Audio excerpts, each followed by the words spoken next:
ದೇವನಹಳ್ಳಿ ತಾಲೂಕಿನ ವಿಶ್ವನಾಥಪುರ ಗ್ರಾಮದಲ್ಲಿ ಶ್ರೀ ಗಂಗಮ್ಮ ದೇವಿ ಕೃಪಾ ಪೋಷಿತ ನಾಟಕ ಮಂಡಳಿ ವಿಶ್ವನಾಥಪುರ ವತಿಯಿಂದ ಕುರುಕ್ಷೇತ್ರ ಅಥವಾ ಶ್ರೀಕೃಷ್ಣ ಸಂಧಾನ ಪೌರಾಣಿಕ ನಾಟಕ ಬಹಳ ಅದ್ಧೂರಿಯಿಂದ ನೆರವೇರಿತು.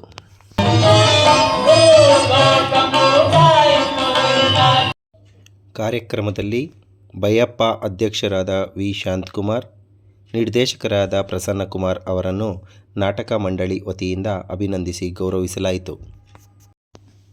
ಇನ್ನು ನಾಟಕದ ಸೀನರಿ ಕೊಡುಗೆ ಕೆ. ಸುಬ್ರಹ್ಮಣ್ಯ, ಗ್ರಾಮ ಪಂಚಾಯಿತಿ ಮಾಜಿ ಸದಸ್ಯರು, ವಿಶ್ವನಾಥಪುರ ಹಾಗೂ ವಾದ್ಯಗೋಷ್ಠಿ ಕೊಡುಗೆ ಕೆ. ಚೆನ್ನಕೇಶವ, ವಿಶ್ವನಾಥಪುರ ಗ್ರಾಮ.